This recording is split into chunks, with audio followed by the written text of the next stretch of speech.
Pues nada, que aquí estamos de nuevo con todos ustedes en Magabusiness. Estaba hablando yo con nuestro invitado, a quien va a presentar doña Raquel Riaño.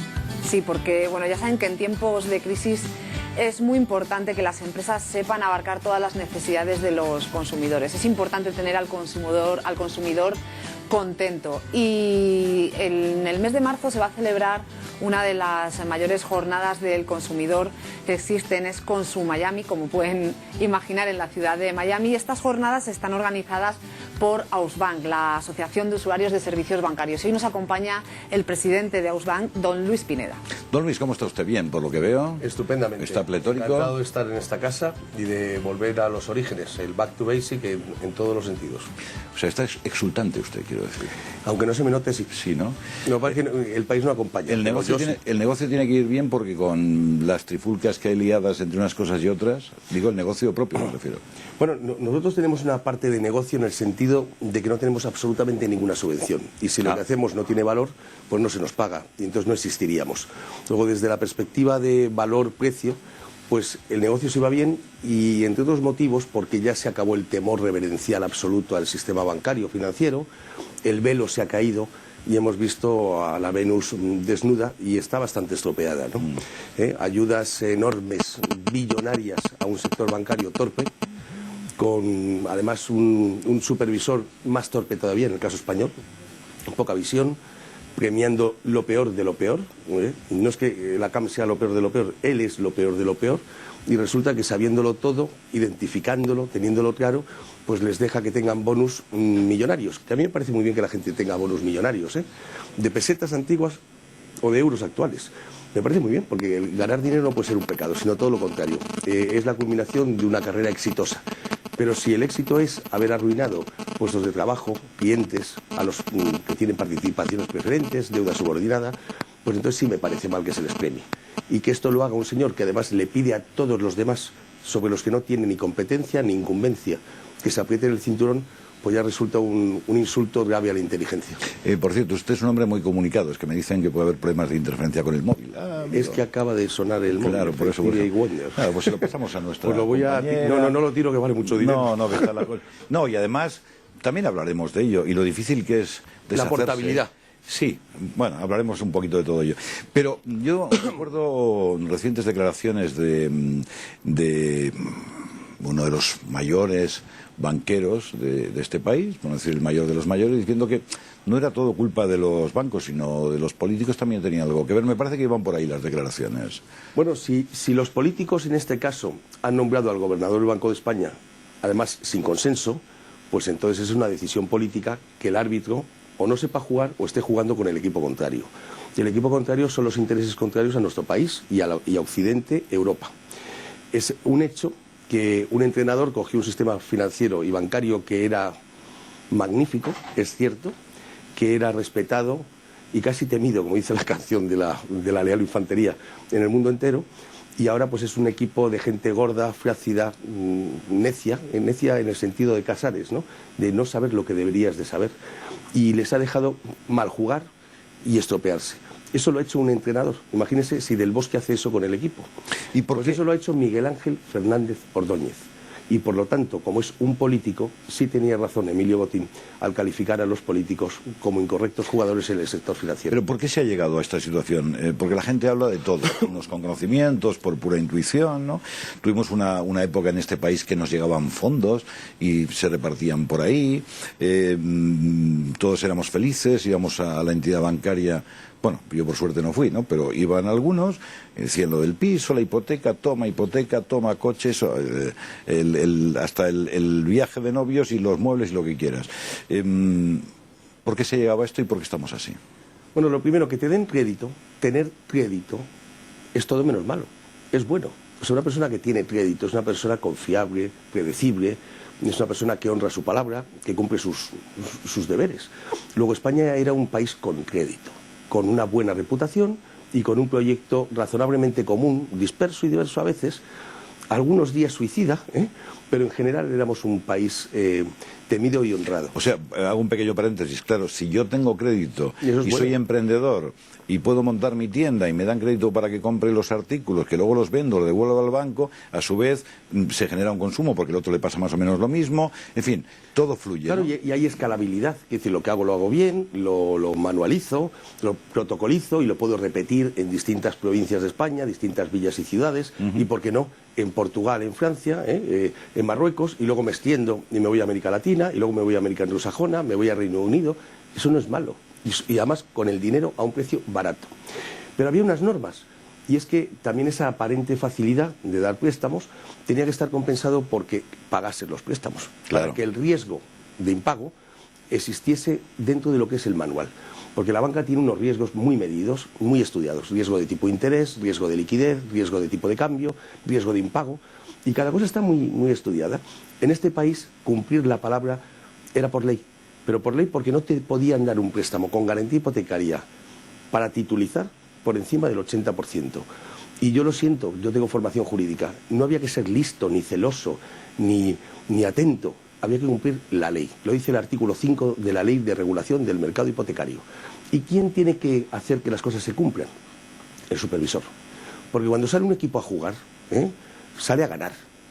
Pero hay que decirle, cuidadito, que aunque puedes cortar por esta curva, eso está penado. Que el dumping está penado. Claro, el árbitro tiene que señalarte, porque claro, la gente se tira en plancha a ganar, y eso no es malo. Lo bueno es reconducir toda esa voluntad, esa tenacidad hacia lo correcto. Pero es que aquí el árbitro dijo, venga, hacer cuanto más, peor, mejor. A la carga, dijo Vargas, vale todo. Claro, luego eso se le paga. Los excesos, ilegalidades se pagan. Entonces, ¿eso significa que un banco no podía confiar en un cliente y darle el 100% o el 200%? No, no, no. La ley es muy buena. Mire usted puede dar un préstamo con garantía hipotecaria tipo 1 con un título que se puede colocar en Finlandia, en Japón o en Miami, por el 80% del valor de tasación. El resto, claro que se puede dar, pero con otro préstamo, con otro título, con un préstamo al consumo, con otra serie de avales y garantías. Lo que fuera. Pues si eso se hubiese hecho, este país se hubiese escapado de la crisis financiera mundial. Y esto hay que decirlo, porque no estoy hablando de algo que no está permitido en la historia, que es decir, lo que pudo ser y no fue. Es que fue ayer. Es que la ley sigue vigente. Es que este gobernador sigue ocupando ese espacio y ese puesto cuando no se lo merece ni lo ha trabajado. Yo acuso de delito de lesa patria al gobernador del Banco de España, Miguel Ángel Fernández Ordóñez, porque la ley estableció unos parámetros y él los incumplió e impulsó al incumplimiento. Hubiéramos sido el país más solvente del planeta Tierra, porque teníamos crédito, tradición, buena banca, un sistema financiero tan envidiable que tenía el 52% en manos del pueblo, a través de los impositores, sindicatos, administraciones públicas. ¿Lo hace alguien mal? Se le expulsa del Edén. No, pero no se enmerdece todo para matar las cajas generales de ahorro popular, que son la ñ del sistema financiero mundial, nuestra ñ querida, algo que nos distingue y nos distancia. Y este hombre lo permitió, lo consintió, y además, en lugar de quitar las manzanas podridas y dejar lo bueno, lo que hizo fue pudrirlo todo. Pero hasta engañó a sus amigos. O sea, a Aurelio Medel le quiso colocar con números falsos Caja Sur. A Galloso, que se fue allí, que había manifestaciones en las calles, el gobernador del Banco de España dijo, venga, pa'lante, como los de Alicante, pero solo que en Galicia. Y luego además les dijo, y ahora hacer el balance como yo digo, cambiarme este apuntito de 1.200 aquí y te lo resuelvo, Alberto, esto al presidente de la Junta, a trabajar. Y cuando le presentan los papeles, ¿qué hace? Coge y dice, es que no vale, me faltan 1.200 millones. Y dice, ¿cómo? Pero si ayer me dijiste que los cambiase de sitio. Ah, se siente. Y les ha engañado. Yo creo que hay que declararle persona non grata en Galicia. Pero también no es menos cierto que, al margen de lo que se está comentando aquí, también se daba un valor a las cosas que no tenía. Porque claro, es las famosas subprime, etcétera, etcétera, ¿no? Y dice, bueno, a mí me da igual, yo le vendo a este señor esta propiedad, bueno, si me la paga o no me la paga, me da lo mismo porque dentro de un año vale más. Y entonces, bueno, ya le he sacado un poco a este, me quedo con la propiedad, cosa que aquí no pasa, pues ya podemos entrar en ello, y después sigo, vendo a otro, y eso es un poco lo que pasó también, ¿no? Del principio al final, nosotros no teníamos subprime, porque teníamos nuestro proyecto urbanizador. Bien, pero digo que cuando alguien dice, esto vale, este piso vale, ya, pero no sé cuánto, no valía. Ese virus del SIDA no llegó aquí, Aquí el VIH de la subprime no llegó, porque teníamos nuestro proyecto. Y nuestro proyecto, como he dicho antes, era creíble y confiable, y además sustentable en unos parámetros correctos. Luego, nos hubiéramos escapado del virus que ha afectado a casi todo el planeta, porque teníamos nuestro proyecto. Esto era como cuando el Papa Urbano en 1212 dio bula papal también a España, sin que fueran los santos lugares a recuperarlos. Todo el mundo se fue a la subprime, que era a Jerusalén, y nosotros nos quedamos en España porque teníamos un problemita que resolver aquí. Con lo cual podíamos haber hecho de nuevo Occidente, se fue para un lado y nosotros nos quedamos en casa. Y hay que ver qué mal lo hicimos, que quedándonos en casa, al final nos volvimos todos islámicos. Sin calificarlos, porque los islámicos son también abrahámicos, y yo soy abrahámico porque soy católico. Luego, judíos, islámicos y católicos podemos perfectamente convivir, como se ha demostrado en la historia. Pero bueno, teníamos esa batalla. No teníamos subprime, teníamos lo nuestro, y había credibilidad. Pero valía y en segundo lugar, costaba... ese es el tema.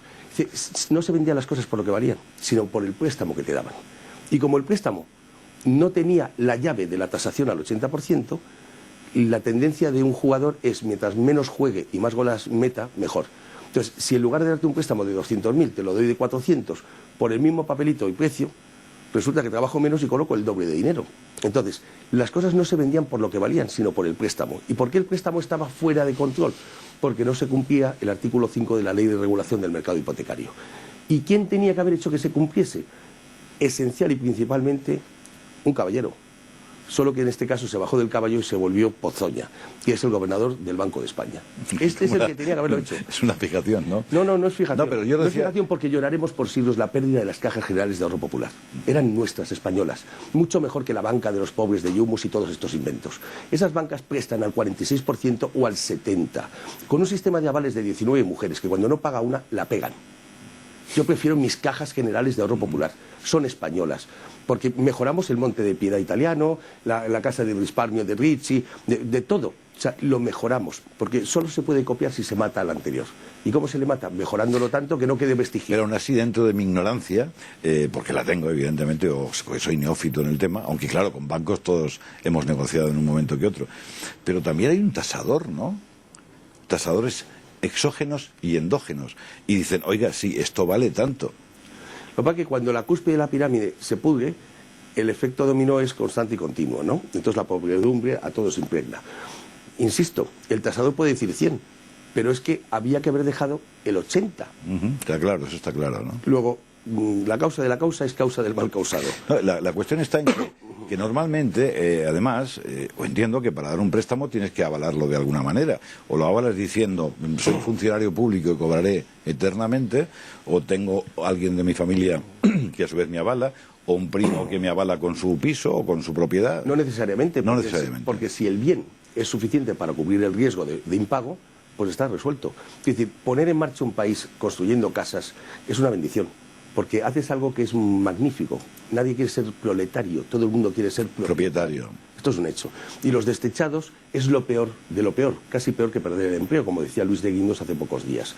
Poco peor, bueno, es que lo uno va unido al otro, muchas veces, ¿no? Entonces, claro, la casa es un bien... mire, hay muchas constituciones en el mundo que dicen caminamos juntos hacia la felicidad, o por la hermandad, aquí decimos que queremos una casa.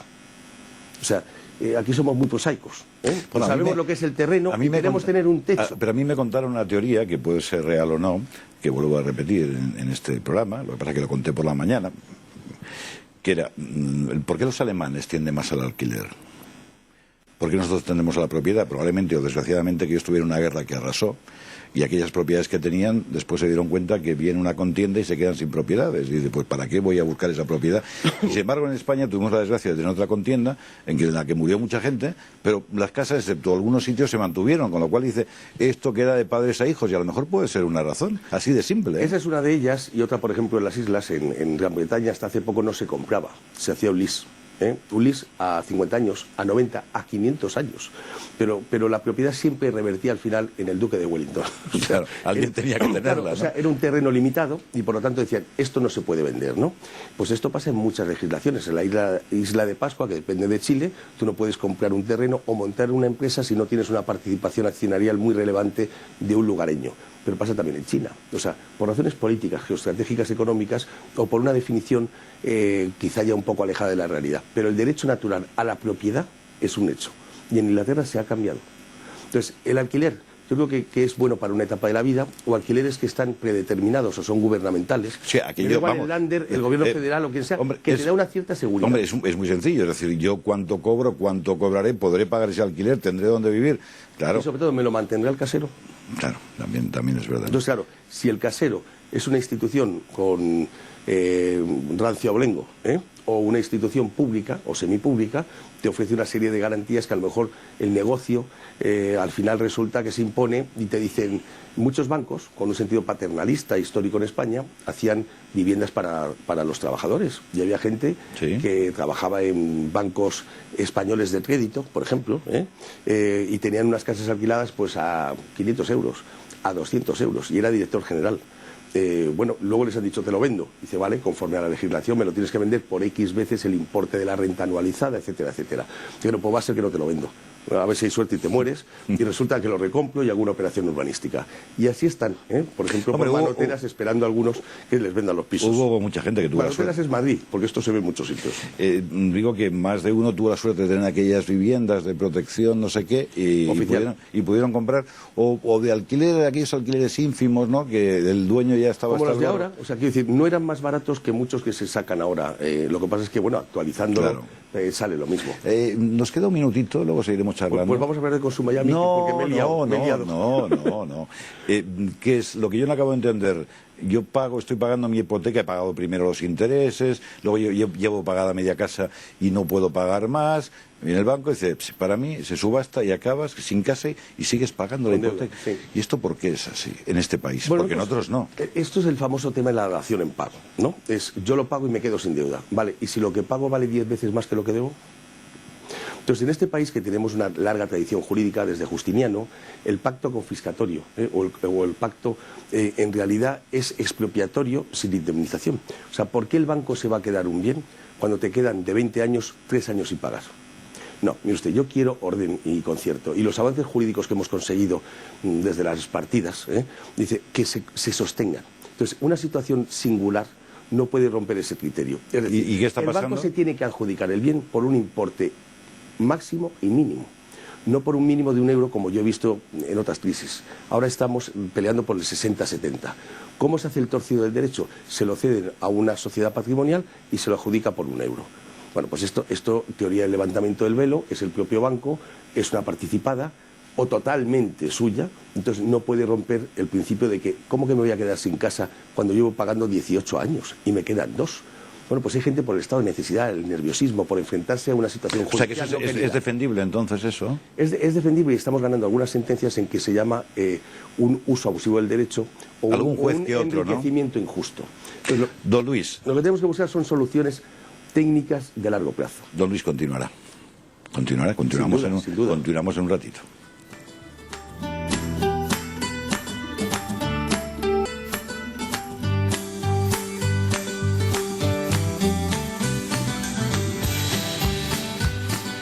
En Magabusiness estamos charlando con Luis Pineda, presidente de Ausbank, de la Asociación de Usuarios de Servicios Bancarios, que por cierto tiene muchos requerimientos.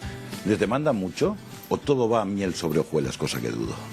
Nosotros tenemos 17 oficinas abiertas en España y la verdad es que tenemos ahora mucha gente reclamando a las entidades bancarias. No es que haya una... Después de las preferentes ni te cuento, ¿no?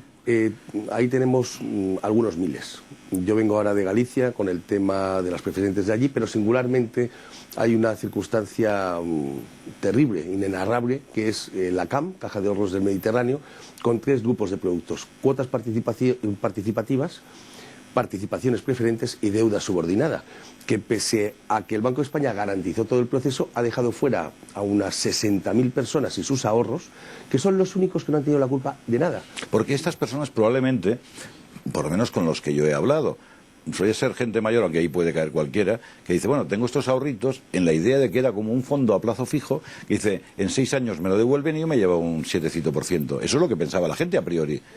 Pero sobre todo lo pensó porque se lo contaron. Claro. O sea, vamos a ver, es que aquí la gente no se imagina las cosas. Había gente que tenía un IPF, una imposición a plazo fijo, y lo ha pasado a una participación preferente, a una cuota participativa, porque la sucursal de su confianza dijo, mire, páselo usted a esto. Y como uno, en principio, cree que su entidad es sana, está supervisada, lo que te dicen es correcto, pues lo hizo.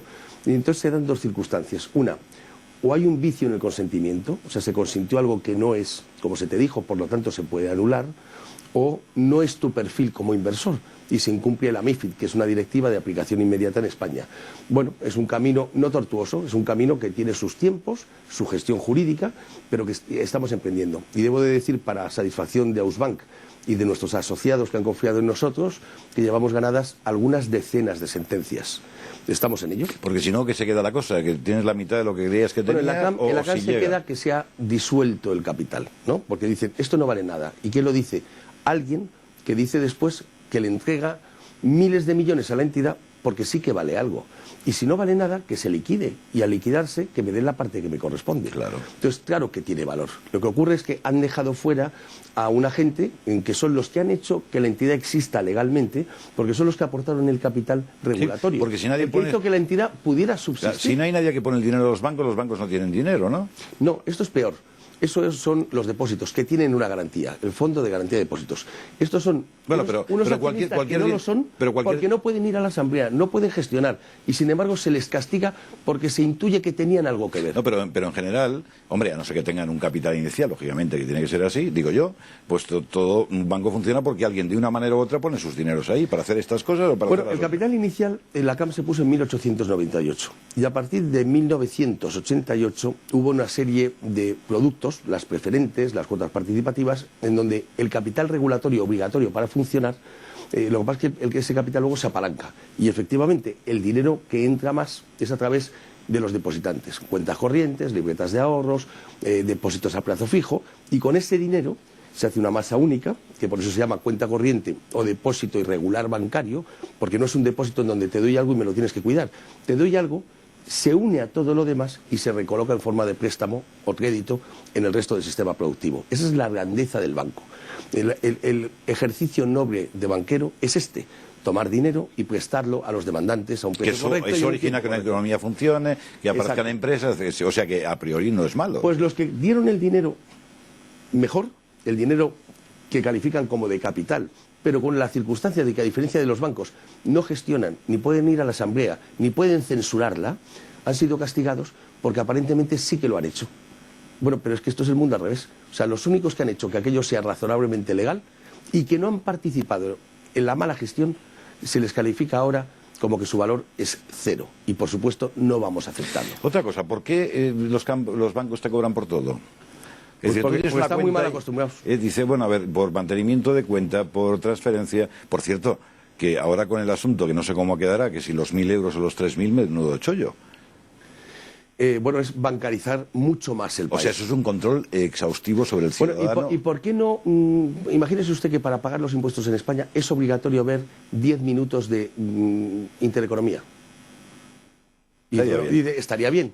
Dice, bueno, pues es obligatorio ir por un banco y pagarlo a través del banco. Claro. O sea, ¿por qué beneficiamos a los bancos y no beneficiamos a los zapateros españoles? Eso digo yo. Oiga, mire usted, para venir a pagar, yo le miro a usted la suela del zapato y si lleva etiqueta de Murcia o de Alicante, pues usted puede pagar sus impuestos sobre sociedades. Hay una duda que tengo. ¿Qué barbaridad? Dice, ¿y por qué tengo que estar en un banco? ¿Por qué no hay una ventanilla, por ejemplo, para pagar la luz?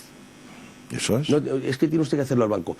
Y entonces el banco luego abusa de su posición de dominio y dice, sí, pero los martes de 10 a 10 y cuarto. Además. Y si no, habrá una cuenta que le cobre comisiones. Y ojo, y además, eso se llama abusar. Pero de la a ver si conseguimos, a ver si podemos llegar a todo antes de entrar en lo que en el bueno, tema. Pero es que todo esto se va a tratar en Consumiami, en la primera Feria Mundial del Consumidor, que organiza un pequeño grupo de españoles a través de Ausbank y de nuestra línea editorial, que es Mercado de Dinero USA, en colaboración con Venezuela, Colombia, Reino Unido, España, Argentina y México, en donde vamos a poner encima de la mesa qué nos ocupa, nos preocupa, vamos a denunciar qué se hizo mal y vamos luego a tender la mano para el relanzamiento de una economía basada en la sostenibilidad. Y es que gane el bueno. Es decir, ¿y quién es el bueno? El que da un buen producto a un buen precio. No el que abusa de la posición de dominio. Y una vez que lo tiene, a través del método que sea... ¿Pero harán caso después? Bueno, la idea es que primero vertebremos al grupo más poderoso, económicamente hablando, del planeta, los consumidores. Hace 50 años... John Fitzgerald Kennedy hizo un discurso extraordinario alrededor del consumo y precisamente se cumplen 50 años en este 2012 en Consumiami, en los Estados Unidos de Norteamérica, donde empezó la crisis. Nosotros, los hispanos, los españoles, no tenemos ninguna gran figura en economía, ni Arthur, en fin, ni Adam Smith, No, no la tenemos. Pero colectivamente, hubo alguno cuyo nombre no recuerdo, que tenemos un contertulio que nos recuerda, otro día se lo digo. Pues me alegraré, pero en principio no es de lo que hemos estado. No tuvo éxito, pero vamos. Y sin embargo, los hispanos unidos podemos poner la ñ ahora en esta crisis global y volver a la economía, a hispanizarla, pues que es humanizarla. Le veo usted con el toque anglicista, ¿eh? Porque si no diría Consumiami. Sí, lo que además mucho por allí. Miami queda un poco raro, ¿no? Ellos se llamarán Miami, pero bueno, es pero Miami, cada uno ¿no? que lo lea como quiera, ¿eh? A mí lo único que me duele es que no tenga una ñ. Y entonces sí que sería muy nuestro, ¿eh?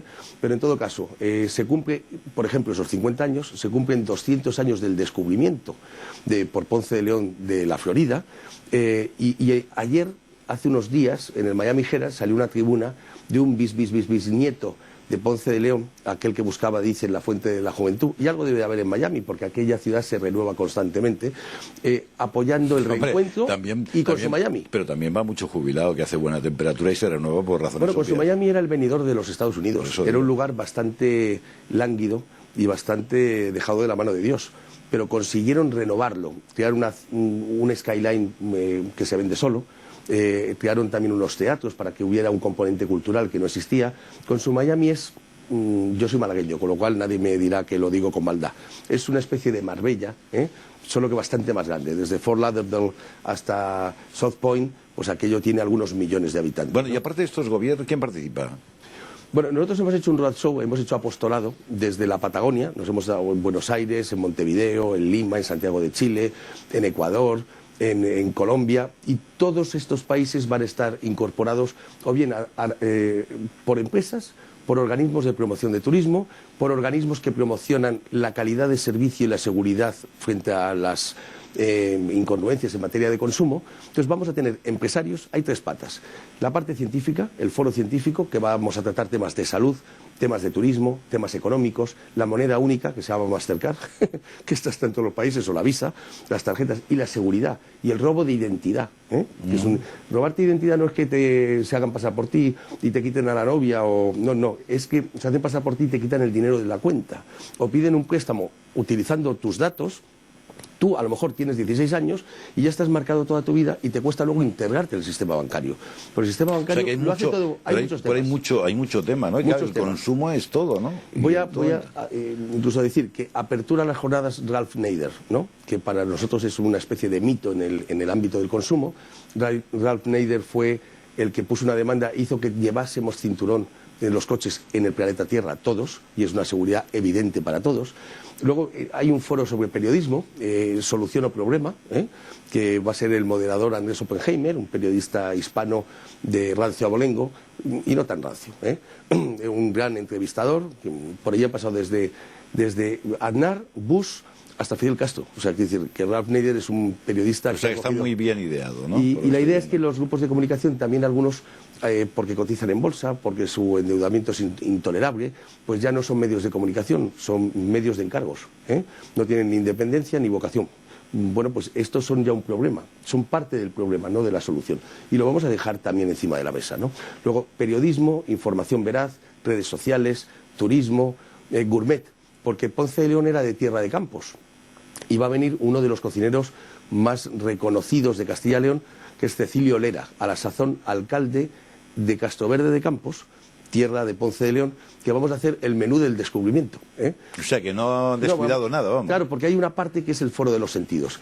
Catas de aceite, catas de vino, también muchos productos de otros países, ¿no? Estamos hablando del 15 los nuestros. Están para darle fecha, vamos a darlas, 15 de marzo, ¿no? El 15 de marzo es Consumeralia, que es en España. Y aquí cogemos ya repris, Y para allá. Y nos vamos para allá. Y los días principales son el 23 y 24 de marzo, que es viernes y sábado. Luego animo a todos los empresarios a conocer tendencias, a ver qué nos ocupa y preocupa a los consumidores y a triunfar. Y a que ganen dinero, pero haciéndolo bien, ampliando mercado. Es la democracia económica, que es el famoso sueño hispano y americano, los dos. Y es que el que lo hace bien se prepara y triunfa porque tiene un buen producto, un buen servicio, un buen precio, se enriquece. Y se enriquece porque la sociedad le entrega dinero porque le ha dado algo antes, que es un buen servicio. No que abusa de la posición de dominio o que por acuerdos legislativos se hace obligatorio comprar su producto. O sea, que nos conquisten, que nos seduzcan. Es el relanzamiento de una economía sostenible y sustentable. Como de eso hablaremos en su momento, yo no quiero concluir esta charla sin algunas pequeñas cositas que nos preocupan. Cuando yo estaba hablando aquello de ese dinero mínimo, es decir, yo con 900, es que no sé cómo está eso, pero estará al caer, como ocurre en otros países. Yo con 900 euros puedo ir con mi dinero líquido y pago, si son 1000 y pico ya tengo que ir a hacerlo a través de banco.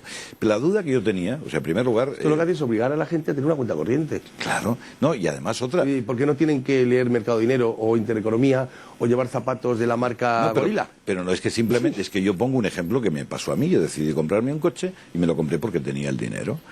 Entonces voy al concesionario y le digo, quiero este coche, ¿lo puedo pagar? Sí.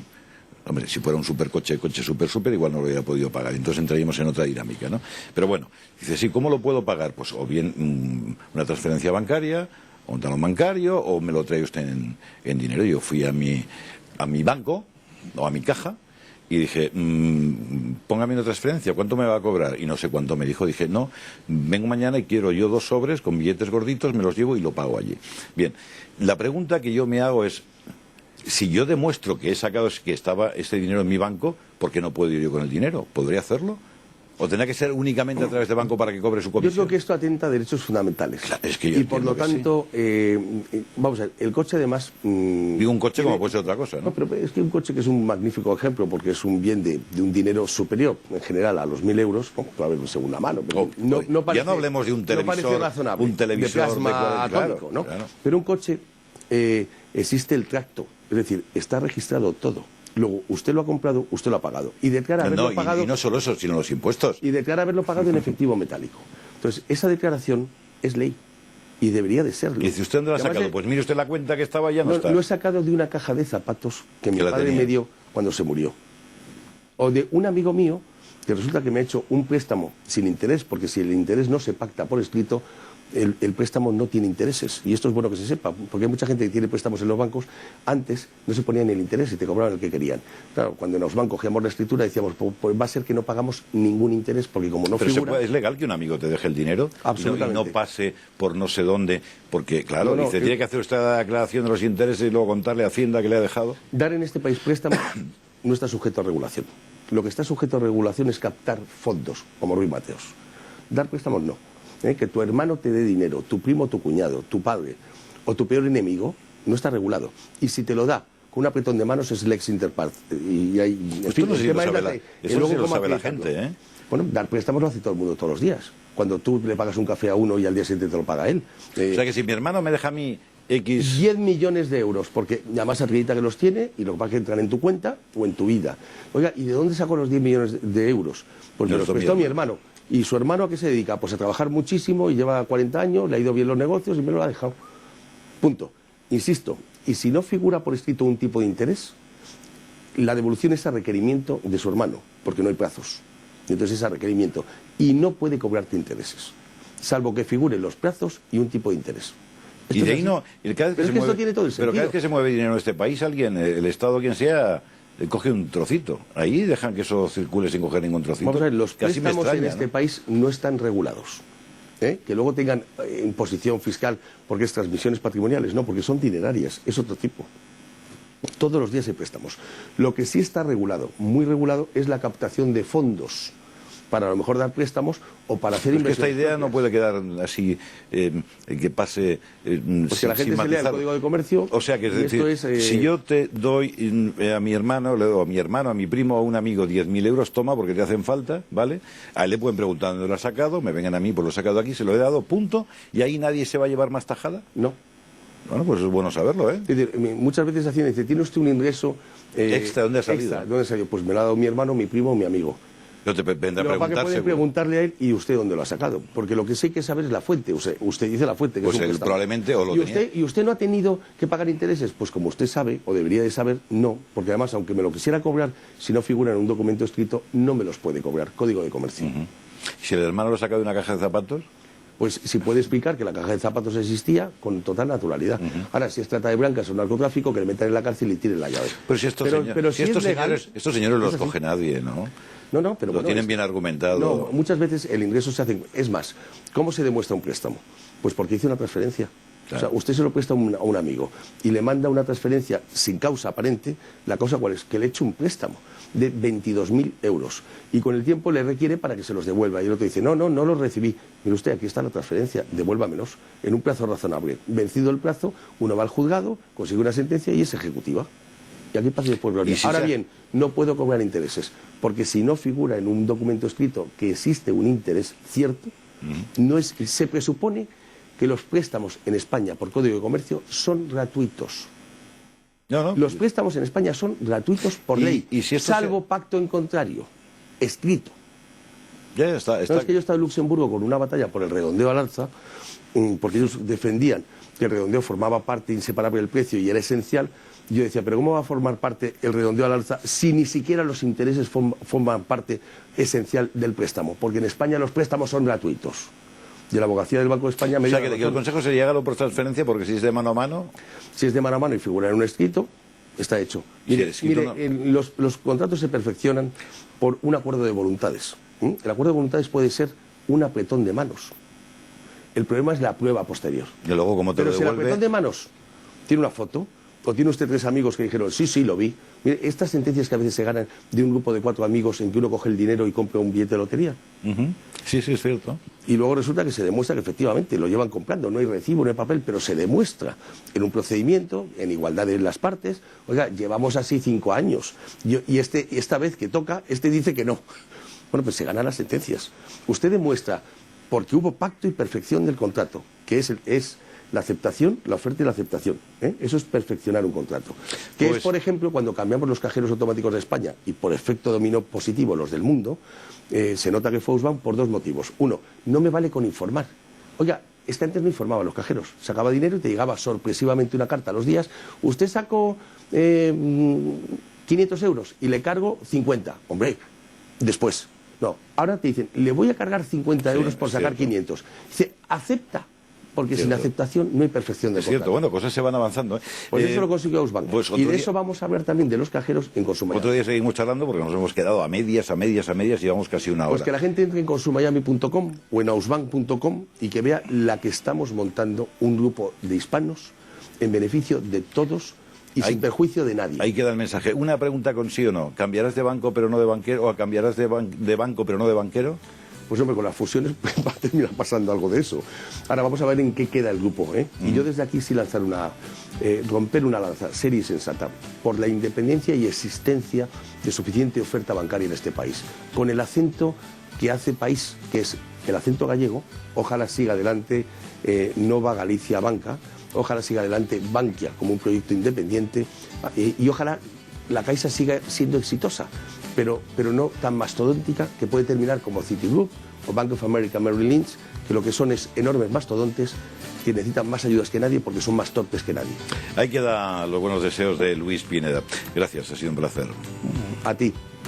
Esto es Maga Business.